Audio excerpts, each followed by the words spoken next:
Directorio de la Cámara de Comercio de Guayaquil. Miguel Ángel, gracias por venir en persona, que es como nos gustan las entrevistas. Es decir, si no puedes venir, pues te atenderemos vía Zoom, pero preferimos que te sientes. Primera pregunta, ¿siente el comercio guayaquileño que hay una reactivación tal cual lo discutíamos nosotros aquí? Yo creo que sí, pero quisiéramos un poco, bueno, tú representas a los comerciantes guayaquileños. ¿Cómo se mueve el comercio? ¿Cómo se está moviendo el comercio? Hola Eduardo, Esteban, Carlos, qué gusto estar aquí en el programa. Siempre muy buenas vibras aquí. Un saludo para todos aquellos que nos están viendo y escuchando en estos momentos. Yo creo que la recuperación económica está siguiendo su curso. No solamente porque es parte de la esencia del sector comercial recuperarse después de una crisis, porque todo el mundo tiene que trabajar, la gente quiere recuperar el tiempo perdido, la gente tiene que pagar sueldos, entonces el comercio de por sí, por un efecto rebote, va creciendo. Y yo creo que el impulso de la vacunación también, pero la economía se está recuperando. Si escogemos un indicador, que es el de las ventas, es positivo. Es decir, ya llegamos a los niveles de prepandemia y en algunos casos se han superado los niveles de prepandemia. No en todos los sectores, y eso es importante decirlo, no en todas las ciudades y las provincias, pero en términos agregados, las ventas ya están a nivel de prepandemia y eso es positivo.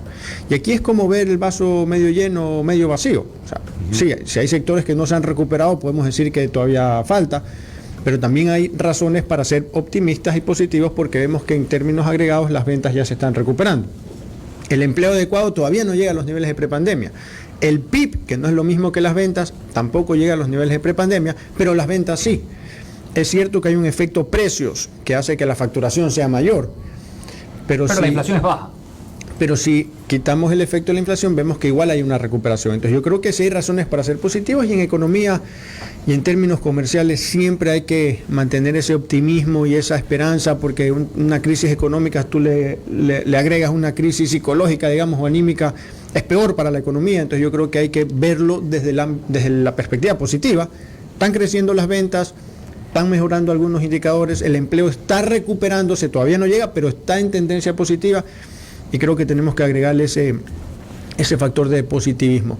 Obviamente hay que tomar medidas con otros sectores como la construcción, como el turismo, que todavía no llegan a recuperarse a niveles de prepandemia, pero prefiero ser positivo y decir vamos avanzando, vamos recuperándonos, hay bastante por hacer. Los niveles de prepandemia tampoco eran los niveles ideales para nuestro país, pues ¿no? En ese entonces pues también habían muchas carencias, necesidades, pero por lo menos llegar a los niveles prepandemia es un buen hito porque de ahí para adelante ya deberíamos así es. Sí, Miguel Ángel, ¿cuánto, para recordar a todos estos jueces que están llevando los casos de la paralización y que nos hicieron en los indígenas, ¿cuánto representó al sector comercial esa paralización? El otro día yo hablaba con un empresario y me decía, yo tengo la venta de 11 meses, voy a tener en este año la venta de 11 meses y no de 12 meses porque perdí un mes de ventas. Y en ese caso esa empresa era una pérdida casi de $500,000 en ventas. ¿Cuánto daño hubo en el comercio, en esta reactivación, esa paralización? Sí, los datos oficiales hablan de aproximadamente $1.000 millones que se perdieron, un golpe muy duro, para muchos sí, un mes de ventas, y bueno, esto es un tema aparte que ojalá no se vuelva a repetir nunca más. Algunos gremios y algunos sectores están tomando medidas legales, no es tan sencillo, pero se están tomando algunas medidas legales como para que no exista impunidad, porque lo peor que puede pasar es que haya impunidad y esto se vuelva a repetir. Ambiente de impunidad yo siento, porque van cayendo todos los procesos, ¿no? Y eso es lo que molesta, porque hubo daño en la propiedad, en las ventas. Así es.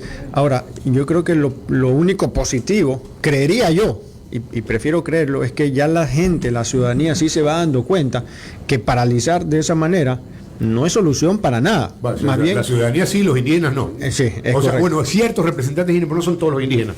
Sí, exactamente. Y además, al inicio, acuérdense que había gente que apoyaba el paro. No entendía las consecuencias que podrían traer, pero una vez que se ven las consecuencias, que viene la escasez, que por la escasez suben los precios, que se dañan, pues obviamente, propiedades privadas, que se pierde empleo, entonces yo creo que otra paralización, al menos en el corto plazo, no sería muy bien. Otra pregunta rápida, Miguel Ángel. ¿Qué va a hacer, qué está haciendo la Cámara de Comercio como gremio frente a esta ola de vacunas, de extorsiones que está sufriendo todo el comercio? Porque lo hablábamos hace un rato, es ya a nivel del micro, mini, grande, mediano. ¿Han ustedes recibido información, han recibido preocupación de su gremio y qué coordinación están haciendo para ayudarlos con la UNACEO, etcétera? ¿Cómo ves ese tema? Totalmente, es una gran preocupación. Principal preocupación del comercio es la seguridad, luego el empleo, pero la seguridad es la principal preocupación. La gente se siente un poco desprotegida, un poco descubierta, no sabe a quién recurrir. Nosotros lo que hemos hecho es acercarnos a las autoridades, tanto del gobierno central como del municipio de Guayaquil, para mostrarles nuestra preocupación, entender qué es lo que se están implementando, qué se está haciendo por parte de las autoridades, quienes tienen las competencias para luchar contra la delincuencia, para nosotros podernos sumar a ese plan.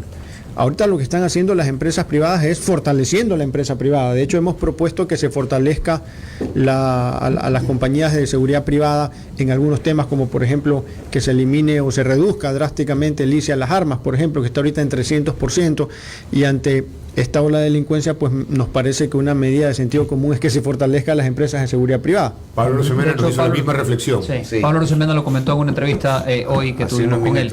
Miguel Ángel, yo quiero preguntarte sobre... Esteban, solo perdóname un segundo, solo para cerrar la idea.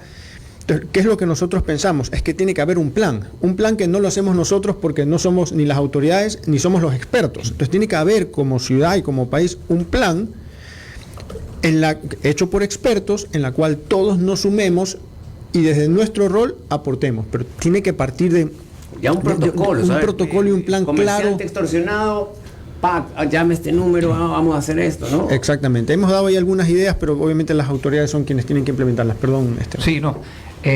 A ver, Miguel Ángel, pregunta sobre comercio exterior, que interesa bastante a los empresarios, ¿no? Y también al público en general como consumidores que somos. El presidente ayer habló del Tratado de Comercio con México, ¿ya? Que es lo único que nos falta en teoría para entrar a la Alianza del Pacífico. El presidente explicó que en principio el tema atunero y el tema bananero ya está zanjado, que el único problema es con los camaroneros, pero que ayer mismo tuvo una reunión con el representante de los camaroneros. Y dijo que México no es un mercado de destino para el camarón, a pesar de que yo me imagino que los camaroneros quieren que sea, una vez que se abra el Tratado de Libre Comercio, ¿no? Entonces, aparentemente el presidente dice, a ver, si nosotros entramos y firmamos el tratado con México, luego ya tenemos la puerta abierta para entrar a la Alianza del Pacífico, y una vez que entramos a la Alianza del Pacífico ya no van a haber estas reservas. Reservas significa pues este tipo de, en donde México se reserva el derecho de que no entren a su país este tipo de productos. ¿Cómo han sido tus conversaciones con los sectores atuneros, bananeros y camaroneros? ¿Cuál es realmente el problema? ¿Cómo está la negociación? Y si es que más allá de esos tres sectores que son importantísimos para el Ecuador, ¿cómo es la percepción del resto del sector comercial para el Tratado de Libre Comercio? Porque México, en principio, muchos temen que nos vaya a reventar. A México le interesa mucho entrar y a nosotros quizás no nos interesa tanto tener ese mercado abierto por el hecho de que tenemos una balanza comercial deficitaria. De acuerdo. Desde el sector empresarial se cree en los acuerdos comerciales. Estamos convencidos que es algo positivo. Hace poco hubo una celebración que me pareció importante, digamos, no anecdótica, digamos, una celebración icónica para el país que me parece importante repetirla, y fueron los 5 años de la firma del acuerdo comercial con la Unión Europea. Me parece importante porque es un hito que demuestra y que simboliza que los acuerdos comerciales son positivos para un país. Antes de ese acuerdo se hablaba de que era negativo, de que iban a quebrar las empresas ecuatorianas. El mismo Rafael Correa no quería, hubo que convencerlo. Bobo aperturismo le llaman. Pero pero cuando se le mostraron los números de lo que era no firmar, porque también el tren no nos esperaba. Así es. El primer año, me acuerdo, eran 150.000 plazas de trabajo. El segundo eran 230.000 más. Entonces, el país realmente hubiera tenido problemas terribles. El mercado hacia Europa y han llegado de su vez. 200 productos ecuatorianos han entrado por primera vez a la Unión Europea. Y no ha quebrado ni una empresa ecuatoriana. Entonces, es un hito importante que vale la pena celebrarlo, como fue hace un par de semanas, porque creo que la ciudadanía tiene que entender que estos acuerdos comerciales son positivos. Ahora, Se está avanzando con varios países. Con México, la gran mayoría del sector empresarial está de acuerdo, se superó el tema de banano, el tema de pesca y efectivamente es camarón. Es cierto que no le interesa tanto ese mercado, pero también es cierto que siendo un producto estrella para el país, no lo podemos dejar fuera. Eso es como sentar un precedente negativo para nuestras futuras negociaciones. ¿Y qué se ha resuelto con atún, camarón? O sea, ¿qué se resolvió? Es dialogando. Ahí cuando unas cuotas. Lo que dices es yo Sí. te voy a comprar hasta aquí. Porque claro, México en el tema camarón es incipiente. Nosotros somos el primero en el mundo. Ya, pero O sea, Eduardo, es un no es gobierno, miope, tú no te es entras a miope, México y- no es miope por parte de estas industrias, por así decirlo. No es un poco miope decir no deberíamos firmar si después de firmar vamos a entrar a la Alianza del Pacífico y ya vamos a tener libertad. Es decir, esperar un poquito de tiempo. No, el 6 problema meses, para un México, año. o sea, para el presidente mexicano, el tema creo que es una línea roja, porque la industria camaronera crece en todo el mundo. México está creciendo. Claro, está creciendo con costos mexicanos. Nosotros acá, después de la Mancha Blanca, y 22 años después de la Mancha Blanca, tenemos una tecnología, es decir, nuestros camaroneros son muy eficientes. Son los mejores del mundo. Se pueden comer crudo y frenar el desarrollo mexicano, que es un poco lo que México tiene. Sí, y está ya más a nivel político que a nivel técnico de los distintos equipos, ya eso se ha avanzado bastante. Entonces, yo creo que en los próximos días eso se podría solucionar, es lo que han dicho las autoridades también, el Ministerio de Producción. Nosotros hemos ayudado bastante desde el cuarto adjunto. Recordemos que en estos procesos se crea un cuarto adjunto donde están el sector privado y los representantes del sector privado para ayudar a que esas negociaciones se concreten lo más rápido posible y en los mejores términos. Y eso ha dado resultado. Igual está pasando en China, igual con Corea y con los otros Ojalá países. se aprieten los tiempos, ¿no? Ojalá, para poder sentir el efecto.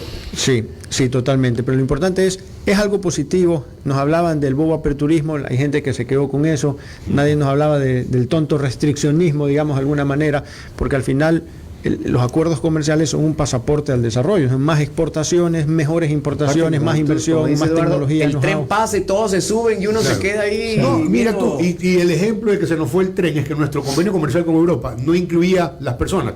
Todavía tenemos que sacar visa Schengen los ecuatorianos. Así y es. los colombianos y los peruanos la necesitan porque sí fue parte de su acuerdo. Nosotros nos demoramos por estos fenómenos políticos. Resulta que ahora todavía estamos ahí y se lo preguntamos al canciller el otro día. Y yo creo que en el próximo 1 o 2 años no necesitaremos. Ahora, dos cosas importantes con respecto a los acuerdos comerciales. Por un lado, es cierto que es importante negociarlos bien, y para eso es necesario esa ayuda del sector privado. acompañamiento. ¿Por qué? Porque sí suelen haber ciertas asimetrías entre los países. Entonces las industrias ecuatorianas también requieren, algunas, no todas, un cierto periodo para prepararse. Cuando uno va a un mundial, uno necesita un Periodo de tiempo amortiguamiento. Un Exactamente. calentamiento previo. Calentamiento para jugar. previo, prepararse para que haya competencia más justa, digamos. Y en eso sí se está trabajando en el cuarto adjunto. Ahora, el otro tema que falta es esa preparación.